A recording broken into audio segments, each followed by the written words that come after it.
Okay, 1968 Mustang C code V8 Coupe. So the fenders on this and the light buckets, they all seem pretty good. I don't know how well this is looking because I can't see the screen, but anywho, that's the driver fender. I noticed that I was peeling back the paint. There's a little bit of Bondo here. Very thin. Sand that down, reskim the fender. So I can only assume that's pretty good overall. The cowl here, I've already drilled out every spot weld this and split it. So you just lay the lower cowl in there, lay this on top, spot weld it back together. Little Harbor Freight welder should do that, and then you won't have any leaks inside the car. This is the original gold. This is what the car was original. Florida's notorious for pine needles, and unfortunately this car sat underneath the pine tree. So it's got a couple little holes in the roof line. But if you look at it, this is flat. And then it rounds up. I mean, you can cut that out and bend it out and then skim the roof. You know, but the structure underneath, you can see, is there. So it's just the roof skin. Most of the drip rails here, there's some pinholes through it. You can, you know, measure it, cut yourself a strip, grind all this rust down, and then make your own drip molds. A lot of people just shave them off, but most of the drip mold's still there. This is a hole. The sail panel has a hole. These roofs are pretty easy to find too. For $100 you can get a whole new roof.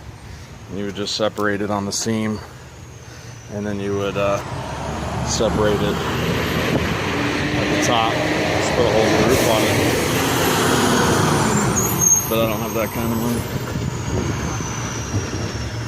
The rear quarter has some rust in the lip, and it had the rust hole here.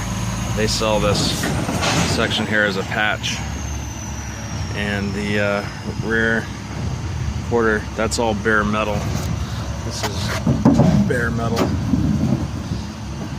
and there's a couple little bubbles there, but I didn't really find any rust or rot through in the rear. The torque boxes and trunk seem to be alright.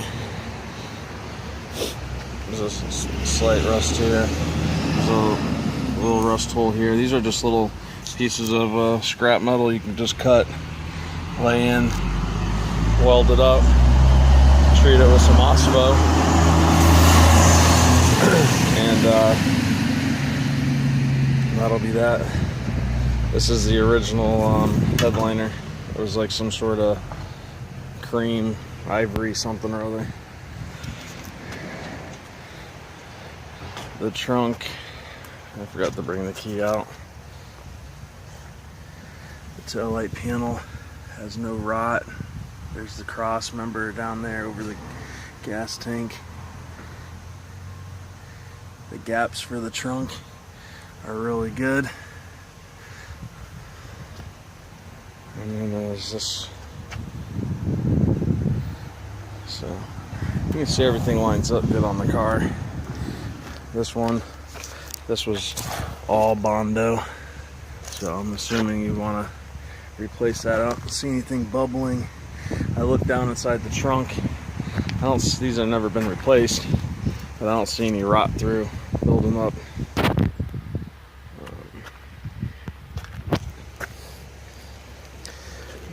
I went down to the metal.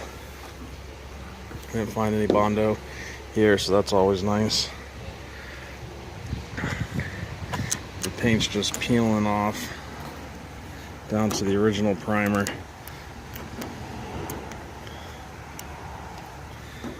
That's why you strip a car before you paint it, because when that primer lets go, it lets go of all your new paint. This strip roll looks a lot better than the other. I don't see anything replaced.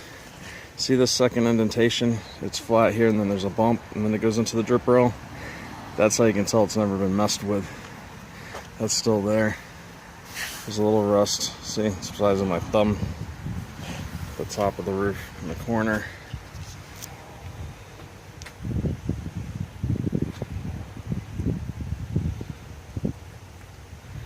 This fender needs a patch at the bottom, but the rest of it seems pretty solid.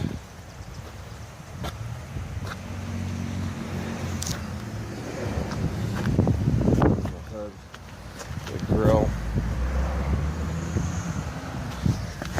The front core support, cross member, the bumper brackets.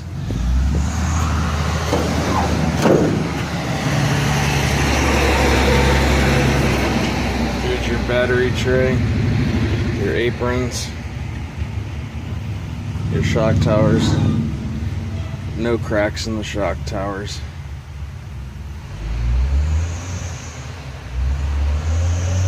No rot in the firewall.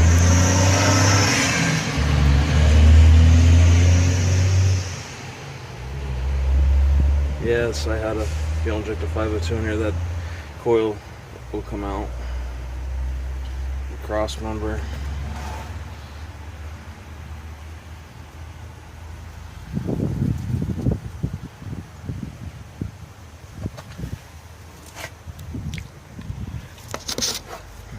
See if you can see that.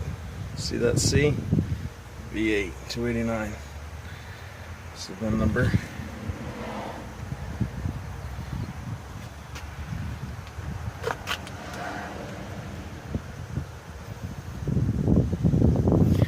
And the under hood is basically all surface rust.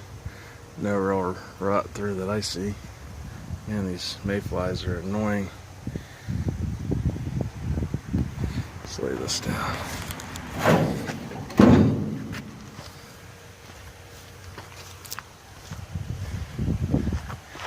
We'll go inside. I'll pop the door open here.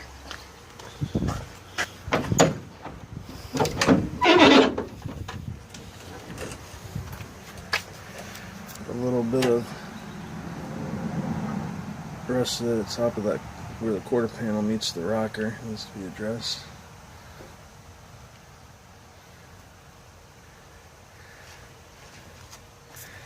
I took all the pine needles and hosed everything out. You can see how the panels still hold water. There's no holes in them. That's fiberglass. I don't remember if I did that, but that pan, let's say this back one should be replaced. Probably a patch up by the firewall extension right there underneath that brake pedal has a hole. There's a little hole over there in that corner, and then there's a couple holes over back there where that power wire is. I had originally relocated the battery to the trunk because it would no longer fit up front with that fuel injected motor. And then there's the trunk still sporting the original primer.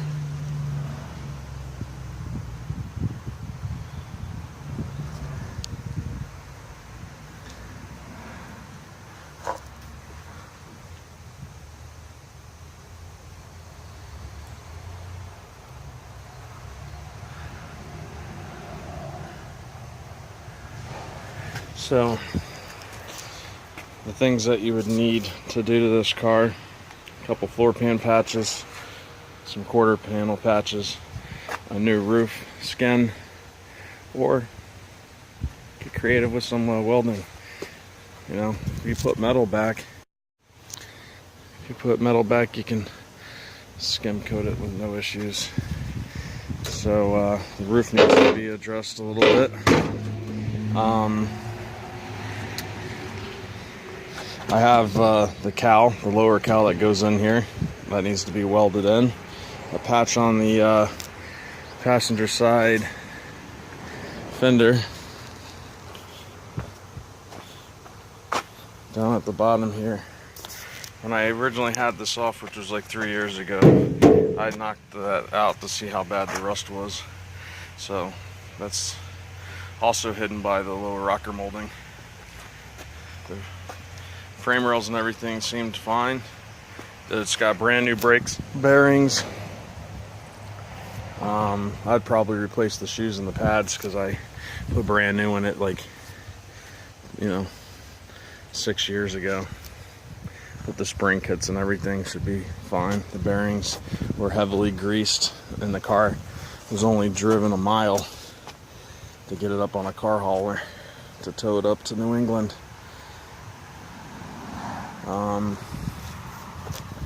What else did I do? I'd replace the, I'd probably do a quarter skin on this one just to,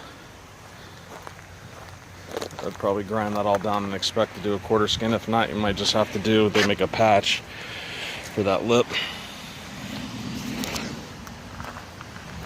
Or you can make it out of Bondo again. That stayed that way for like 10 years before I touched it. Although I'm not a fan of Bondo. I'd definitely do the lip on this. So there you go. 68 rather, Mustang. It's got a front brake conversion already done to it. It's got wheel well, actually I don't even know if I can find it, but I had a Willwood distribution block, adjustable proportioning valve for it. And I already did the, it's got new ball joints, new tie rod ends, new shocks. You can't see it, but if you look right above that, see that hole right there? That's the original hole, dead center screen by that spring there above the control arm. I did the Shelby drop to this. There's the other hole. I didn't weld the holes up in case somebody wanted to put it back out in the wide. They would, but they're there. Okay, that's it.